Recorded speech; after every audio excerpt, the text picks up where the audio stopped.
అందరికీ నమస్కారం అండి. వెల్కమ్ బ్యాక్ టు అమ్మ జ్ఞాపకాలు. అందరూ ఎలా ఉన్నారండి? నేనైతే చాలా బాగున్నాను. మీరందరూ కూడా చాలా హ్యాపీగా ఉండాలని మనస్ఫూర్తిగా కోరుకుంటూ వీడియో స్టార్ట్ చేస్తున్నానండి. ఇది ఒక morning to evening routine vlog అండి. జస్ట్ షేర్ చేస్తున్నాను. ఇది వచ్చేసి కొంచెం ఎర్లీ మార్నింగ్ హాట్ వాటర్తో స్టార్ట్ చేశానండి డేని. కొంచెం ఈ మధ్య కాలంలో వింటర్ కాబట్టి కొంచెం హాట్ వాటర్ తీసుకుంటే బాగుంటుందని హాట్ వాటర్తో స్టార్ట్ చేశాను అనమాట డేని. చూడండి. అలాగే తర్వాత కొంచెం ఇంట్లో పని చేసుకొని ఇంట్లో పూజ అది చేసుకుంటూ కాలేజ్కి వెళ్ళిపోతాను అనమాట. జస్ట్ అది షేర్ చేస్తున్నాను. అలాగే ఇంకొకటి ఏంటంటే అండి, ఈ లక్ష్మీదేవి ఈ విగ్రహం ఎక్కడ తీసుకున్నారు లింక్ పెట్టండి అని అడుగుతున్నారండి ఎవరో. అయితే ఇది నేను షిరిడీలో తీసుకున్నానండి, ఆన్లైన్లో తీసుకోలేదు. సో లింక్ ఏమీ నేను ప్రొవైడ్ చేయలేనమాట. షిరిడీలో తెచ్చానండి ఇది. సో దీని లింక్ ఏమైనా ఉంటే పెట్టమంటున్నారు. సో నేనేం లింక్ పెట్టలేను, జస్ట్ చెప్తున్నాను.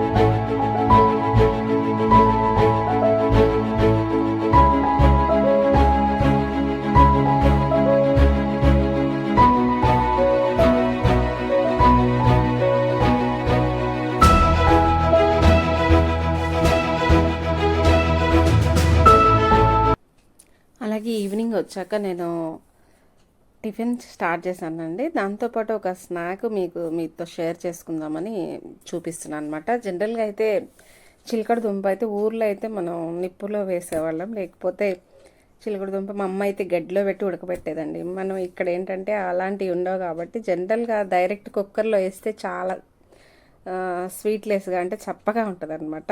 అట్లా కాకుండా ఇట్లా కొంచెం నెయ్యి వేసేసుకొని, నూనె కాదండి అది, నెయ్యి వేసేసుకొని దాంట్లో కొంచెం ఆవిరి పెట్టేసి అటు ఇటు టర్న్ చేసుకుంటే చాలా బాగుంటుందండి. ఇలా స్నాక్ ఎవరన్నా ఇష్టపడితే ఇలా చూసుకోండి, చాలా బాగుంటుంది. అందుకోసమే జస్ట్ షేర్ చేస్తున్నాను అనమాట ఈ వీడియో. ఇలా చేసుకుంటే చాలా టేస్ట్గా ఉంటుందండి. నెయ్యిలో చేసుకుంటాం కాబట్టి చాలా బాగుంటుంది అనమాట. అలా ఉంటుందండి, చాలా బాగుంటుంది ఇది. ఎవరైనా నచ్చితే ట్రై చేయండి.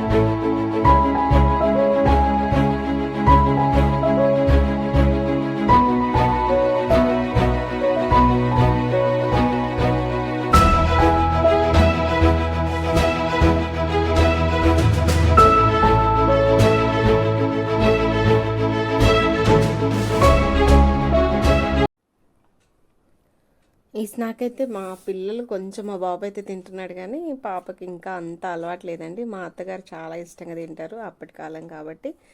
నాకు కూడా చాలా ఇష్టం అన్నమాట. చిలకడ దుంప చాలా బాగుంటుందండి. మా అత్తగారు చాలా ఇష్టంగా తింటారు, చాలా బాగుంటుంది అన్నమాట. ఇలా చేసుకుంటే ఇలా ట్రై చేయండి ఈసారి.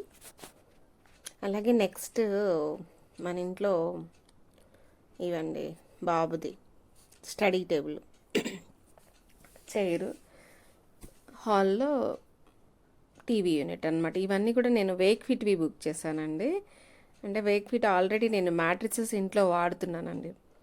ఇది ఎందుకో ఇట్లా మళ్ళీ చెప్తున్నానంటే, ఆల్రెడీ నేను హోమ్ టూర్ వీడియోలో పెట్టున్నాను. అక్కడ మా ఫ్రెండ్స్ చూసి నన్ను అడుగుతున్నారు అనమాట, అది ఎలా తీసుకున్నావు, ఎక్కడ తీసుకున్నావు అంటే చెప్పాను. అలాగే ఎవరికైనా డౌట్ ఉంటుందేమో అని జస్ట్ మళ్ళీ కూడా షేర్ చేస్తున్నాను అనమాట. ఇది వచ్చేసి నేను మామూలుగా రోడ్డు మీద తెచ్చిందే, కానీ ఇప్పుడు కనిపించేది నా రూమ్లోది. మా బాబు రూమ్లోకి, పాప రూమ్లోకి, హాల్లో అవన్నీ కూడా వేక్ఫిట్ కంపెనీ అండి. చాలా బాగుంటుంది. క్వాలిటీ అయితే చాలా బాగుంటుంది. నేను ఆల్రెడీ మ్యాట్రిసెస్ యూజ్ చేస్తున్నానండి 4-5 ఇయర్స్ నుండి కూడా. సో దాని మీద, ఆ బ్రాండ్ మీద కొంచెం నమ్మకంతో బుక్ చేశాను. చాలా బాగున్నాయండి. ఎవరికన్నా కావాలంటే చూడండి. అలాగే ఈరోజు జరిగిన ఒక చిన్న ఇన్సిడెంట్ మీతో షేర్ చేసుకుంటానండి. డైలీ బస్సు ఎక్కి వెళ్తూ ఉంటానని చెప్తాను కదా, నేను అలా వెళ్తున్నప్పుడు డ్రైవర్ని వెనక కూర్చున్నాను అనమాట ఈరోజు. నా అబ్జర్వేషన్లో ఒక పాయింట్ చూసాను. ఏంటంటే ఈరోజు చూసిన డ్రైవర్ ఏమవుతుందంటే చక్కగా జాలీగా అందరితో మాట్లాడుతూ, ఒక ఫ్యామిలీ లెక్క పలకరించుకుంటూ, పిల్లల్ని మంచిగా జోకులు వేసుకుంటూ చాలా హ్యాపీగా డ్రైవ్ చేస్తున్నాడండి. ఒక్కొక్కసారి చూస్తాను, ఇంకొక డ్రైవర్ని చూస్తాను, ఆయన ఏంటంటే ఎప్పుడు చిట్లు ఆడుతూ ఉంటాడు, అందరిని తిడుతూ ఉంటాడు. అట్లా ఉంటాడు అనమాట. Same job, same profession, same salary, కానీ ఎంత జాబ్ డిఫరెన్స్ అంటే చూడండి. సేమ్ ప్రొఫెషన్లోనే ఇంత డిఫరెన్సా అనిపించిందండి. సో ఉన్నది ఒకటే జీవితం, ప్రతి నిమిషం ప్రతి సెకండ్ కూడా హ్యాపీగా అందరితో కలిసిమెలిసి ఉంటే బాగుంటుంది అనిపించింది నాకైతే. ఆ సార్ని చూస్తే ఈరోజు జస్ట్ మీతో షేర్ చేసుకుంటున్నానండి. జీవితం అందరి దేవుడు ఒక్కటే ఇస్తాడు, అందరికీ సేమ్ అలానే ఉంటుంది. కాకపోతే మనం మార్చుకునే దాన్ని బట్టే ఉంటుంది అనిపించింది అన్నమాట. నాకు చాలా హ్యాపీగా అనిపించింది ఆ సార్ని చూస్తే, చక్కగా అందరినీ పలకరించుకుంటూ. సో జస్ట్ అదే విషయం మీతో షేర్ చేసుకుంటున్నానండి. థ్యాంక్ యూ అండి. మరొక మంచి వీడియోతో మళ్ళీ కలుస్తానండి. సర్వేజన సుఖినో భవంతు. మీ కళ్యాణి. థ్యాంక్ యూ అండి.